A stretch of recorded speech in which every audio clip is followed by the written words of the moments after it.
उनका कोई असर नहीं हुआ। संत महात्मा यही कहते, संसार में रहो, संसार के सारे काम करो, लेकिन काम का छाप, काम की बंधन अपने मन पर ना पड़ने दो। अपने आप को बांधो ना उस काम से। काम करते चले जाओ अपना फर्ज समझ के। कर्तव्य है हमारा, कर्तव्य से नहीं भागना, क्योंकि उस कर्म के कर्जदार हैं हम। वो कर्ज चुकाना ही चाहिए, नहीं चुकाएंगे तो कर्म पीछा नहीं छोड़ेगा, संसार में बार बार आना जाना लगा रहेगा।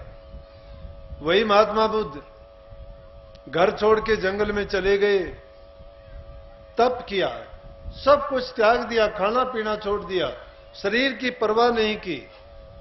शरीर सूख के कांटा हो गया। घास पत्ते कुछ मिलते तो थोड़ा बहुत भूख को मिटाने के लिए, जीने के लिए खा लेता, नहीं तो कोई जरूरत नहीं। क्योंकि उस सच्चाई को जानना चाहता था कि संसार का खेल क्या है।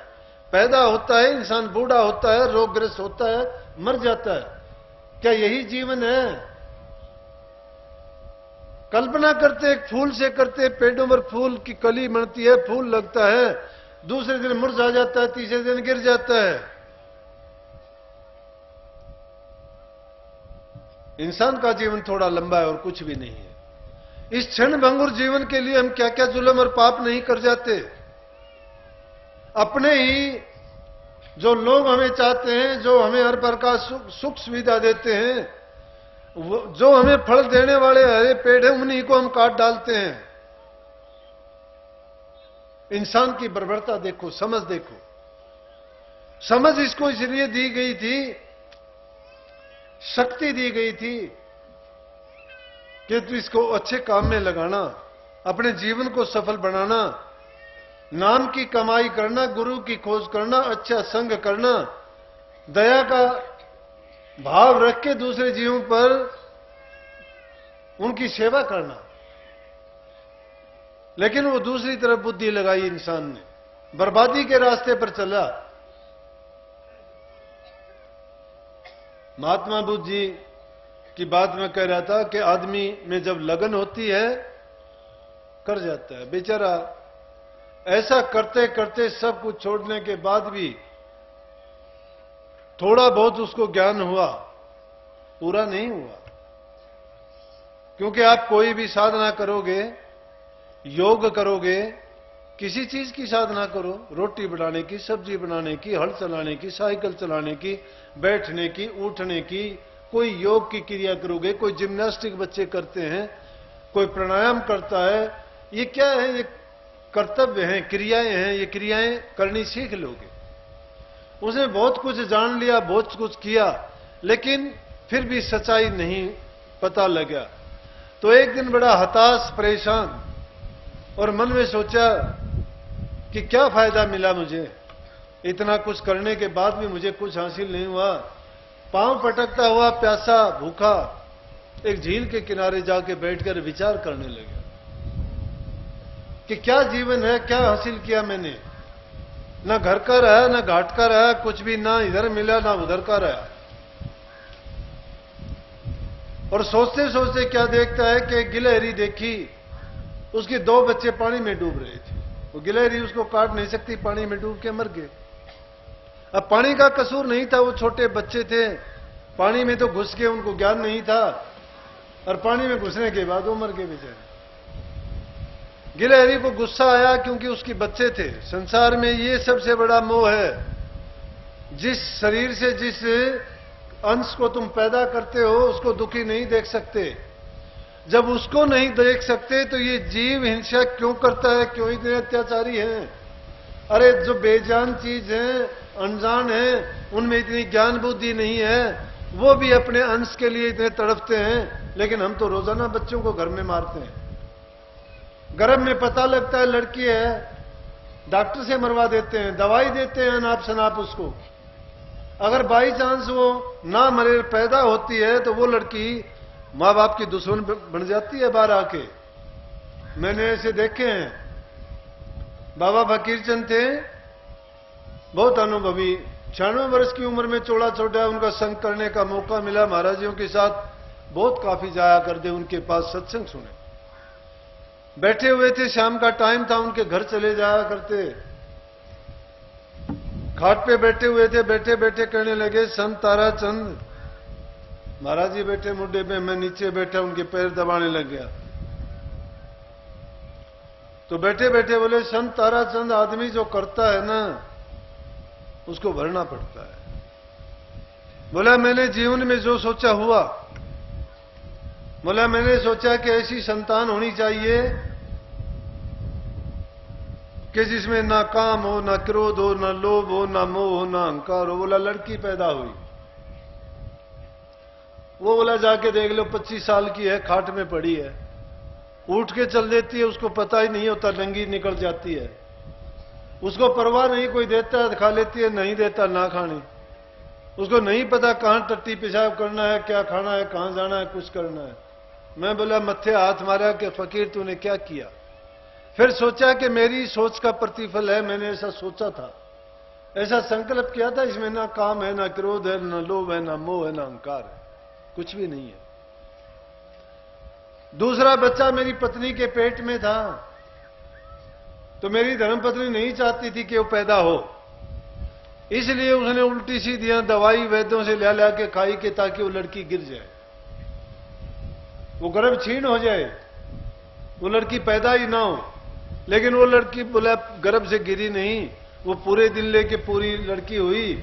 अब उसको देखो कि मैं जब आता हूं तो बहुत खुश होकर मेरे से मिलती है, बहुत सेवा करती है, बहुत प्यार करती है।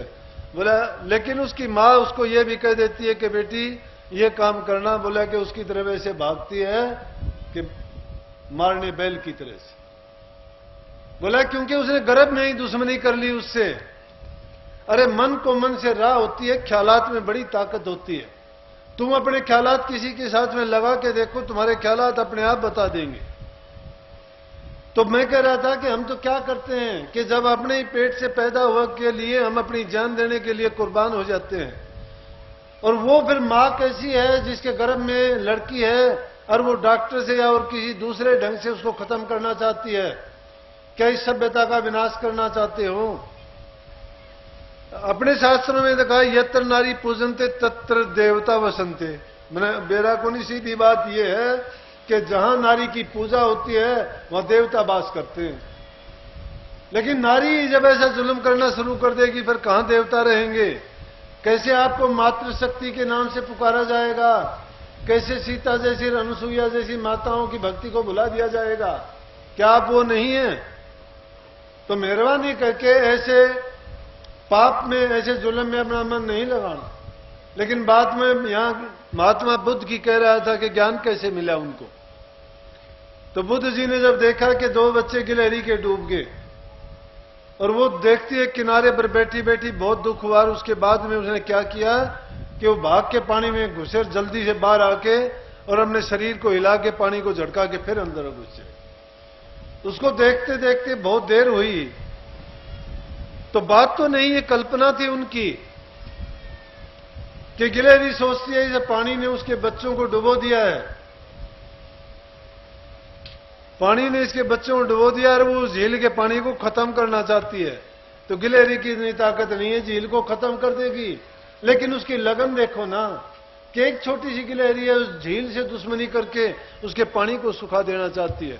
महात्मा बुद्ध को ज्ञान मिल गया कि तू तो अभी कुछ भी नहीं किया है, तू छोटी सी मेहनत करके भागना शुरू कर दिया कि अभी तो तेरी मेहनत की शुरुआत भी नहीं है, वो मेहनत कर। और उसी टाइम से दोबारा से जाके बड़ के पेड़ के नीचे उन्होंने भक्ति शुरू की, सच्ची लगन से और सच्ची श्रद्धा से। जब उसने एक तो प्राप्त कर लिया, ज्ञान प्राप्त हुआ उनको, उसी तरह से उसी दिन के बाद उसको सिद्धार्थ से गौतम कहने लगे, बुद्ध कहने लगे, गौतम बुद्ध, कि जिसको बुद्धि मिली, ज्ञान हो गया, वो अंतर के चक्षु खुल गए, इस संसार का सत्य समझ में आ गया।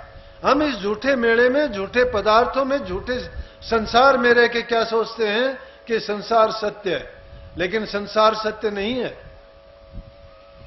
नाम सत्य है, जग झूठ है। सूरज शब्द को पहचानो, बस यही बात है। यही सार वस्तु है, इसी को जानो, इसी को समझो।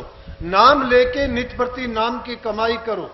नाम की कमाई करोगे, तुम्हारे कर्म जन्म जन्मांतरों के क्या लाख जन्मों के होंगे तो भी एक पल में खत्म हो जाएंगे। करो सच्चे दिल से, सच्ची लगन से, संसार में रहो, संसार के काम अपने फर्जों को पूरा करते हुए। जब तक संसार में हो अपने फर्ज को ईमानदारी से, सच्चाई से, पूरी निष्ठा से काम करो। जहां जिस हालात में हो अपने कर्तव्य को निभाओ, कर्तव्य से भागोगे, कर्जदार बन के जाओगे। गृहस्थ जैसा धर्म नहीं है, गृहस्थ जैसी भक्ति नहीं है। गृहस्थ में ही रह के हम भक्ति भी कर सकते हैं और अपना कर्जा भी पूरा कर सकते हैं। जो पहले के कर्म के कर्जदार हैं, सतगुरु वो थोड़े से में ही पूरा करवा के और अब हमारे निज देश ले जाएंगे, सदा के लिए मुक्त करा देंगे और संसार के दुख सुखों से बचा देंगे। ना संसार में फिर मुड़ के आना होगा और ना जाना होगा। लेकिन ये चीजें मिलेंगी गुरु भक्ति से और सच्चाई से। सच्चे बन के लगो। अगर तुम बुरा करोगे, बुरा परिणाम भोगने के लिए तैयार रहना। अच्छा करोगे, अच्छा मिल जाएगा उसके बदले में। लेकिन नाम की अगर कमाई करोगे, बुरे भले के चक्कर में ही नहीं रहोगे। उन दोनों को, निंदा स्तुति को, दोनों को छोड़ के गुरु की चरण में जो समा जाएंगे, उसके सारे काम, सभी संकल्प उसके मालिक पूरे करेगा। ये आपके लिए आशीर्वाद भी है और आपकी श्रद्धा का फल भी यही है। तो भाई, मौसम भी ऐसा है, काम का समय है, इसीलिए मैंने थोड़ा टाइम जल्दी का भी रखा है। दूर की जगह थी, फिर भी कोई बात नहीं, सत्संग आपका हो गया। आश्रम बढ़ते जा रहे हैं, काम बढ़ता जा रहा है। तो काम बढ़ने के साथ साथ जब काम बढ़ेगा, सत्संग फैलेगा, तो थोड़ा बहुत आपको अपना छोड़ना भी पड़ेगा। किसी को सुख देने के लिए अपना सुख छोड़ देना पड़ता है। तो इतने स्वार्थी ना बना करो कि आज यहां खड़े हैं, आज गादड़ी वाले खड़े हैं, अगर कल को गादड़ी का सत्संग रख भी दूंगा तो यही वहां होंगे। तो परेशानी तो मुझे हुई, सत्संग आपको सुनने को यहां मिल गया, हफ्ते बाद फिर हंसी में आ जाना। मेरा काम तो सत्संग करना ही है, सत्संगों में ही मिलूंगा, कहीं भी सुन लेना। लेकिन तुम ये मेर तेर की भावना रख के, ये मेरा, ये गादड़ी का, ये झड़झीला का, ये दिनोद का, ये सिवानी का, ये खडवाड़ी का, ये रोहतक का, ये नहीं है। सब अपने हैं, सबको अपना मानो। सबका जब अपना मानोगे तो ये मेर तेर की भावना, मैं मेरी का रोग है दुनिया में। ये मैं मेरी से बच जाओगे तो जन्म मरण से भी छूट जाओगे। नहीं, सब अपना और सबके हम। मालिक सबको शांति दे, समृद्धि दे, सुख दे। नाम में आपकी रुचि बढ़ाए, दिल लगाए, भक्ति करो और अपने कर्म से मुक्त हो। राधा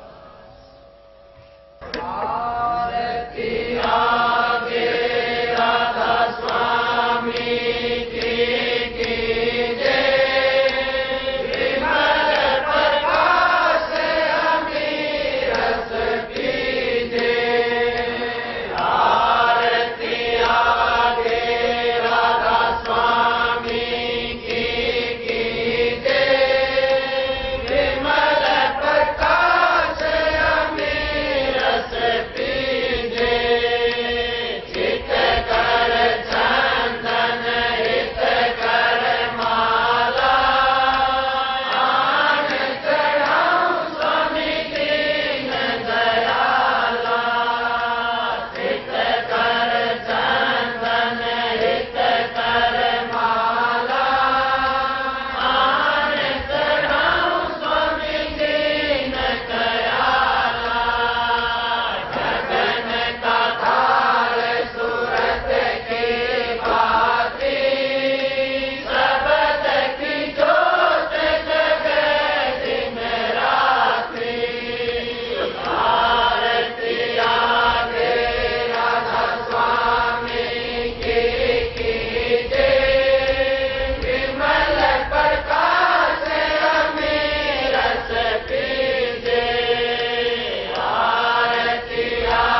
तैयार करनी होते पहले पहले घर पहुंच जाओ। ठीक है, सबको आशीर्वाद।